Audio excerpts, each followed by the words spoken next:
Kalau dari segi penjualan itu memang kita pengen mengangkat bagaimana ekonomi ini semakin meningkat ya, khususnya di petani kopi.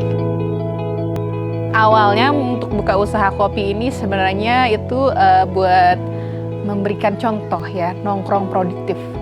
Karena dulu waktu saya kerja di hotel, saya pulang malam, sering sekali laki-laki yang saya temukan di pinggir jalan itu mereka dalam kondisi mabuk. Saya berpikir bahwa ada tidak ruang buat mereka untuk nongkrong produktif, bukan nongkrong di pinggir jalan yang dimana itu mengganggu kenyamanan orang.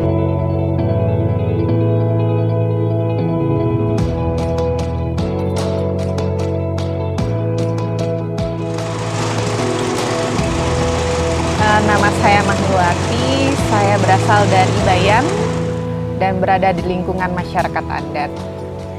Jadi saya ingin bercerita sedikit tentang kopi. Kopi ini tidak bisa lepas dari masyarakat adat, terutama ketika ada ritual adat. Dan juga tradisi-tradisi di Bayan itu tidak bisa lepas dari yang namanya kopi. Dan ketika saya mulai suka jalan-jalan keluar daerah juga, kopi ini adalah sajian yang paling utama.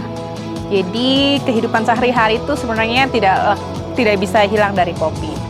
Dan pada tahun 2017 itu saya mencoba keberuntungan untuk memulai usaha kopi ini dengan join dengan teman. Ketika itu kami sudah berjalan 1 tahun, tapi sepertinya ada yang kurang dengan kopi. Cek dicek, ternyata kopi kami memang banyak dari daerah luar. Kenapa? Padahal kopi di Lombok ini banyak.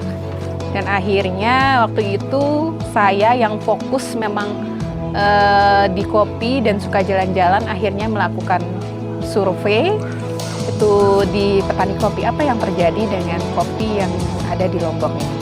Dan setelah saya jalan-jalan ke kebun kopi, ternyata memang ada terputus di sana proses dalam kopi ini. Saya lihat ketika mereka panen, itu banyak sekali yang mereka panennya masih panen pelangi. Itu kalau dalam proses pasca panen termasuk gagal kelompok. Nah, jadi situ saya merenungkan bagaimana caranya untuk bisa sharing dengan petani dalam proses pasca panen ini. Dan akhirnya karena saya juga bukan orang yang punya ahli dalam pertanian dan bukan orang yang tahu tentang pertanian, akhirnya waktu itu saya pergi jalan-jalan dulu untuk belajar tentang pasca panen ini. Dan hasil dari saya jalan-jalan dari Sulawesi di kebun kopi, saya sharing ke petani kopi yang ada di sini.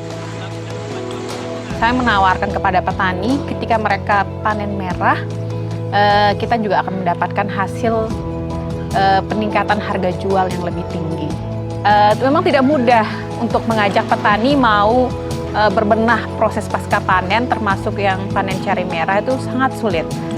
Pelan kami mencoba dengan petani untuk bagaimana caranya, nggak harus langsung sesuai standarnya, tapi kita mencoba dulu pelan-pelan dengan panen merah, terus menjemur secara tradisional, dan kami coba pasarkan dengan harga yang lebih tinggi. Dan alhamdulillah sampai sejauh ini dari harga yang murah ada peningkatan harga penjualan, dan itu petani juga sudah rasakan ya, merasakan hal positif dari mereka berbenah di proses pasca panen ini. Harapannya ke depan, sebenarnya saya nggak muluk-muluk ya, mimpinya saya dan teman-teman petani kopi di sini itu sebenarnya bagaimana kopi Lombok, khususnya kopi Bayan ini bisa goals di daerah sendiri. Saya pikir tidak ekspor ataupun tidak keluar daerah pun, kalau kita bisa memberikan kafe-kafe atau beberapa tempat wisata di sini menyajikan kopi Lombok yang jadi kebanggaan kita, saya rasa itu udah cukup buat kami.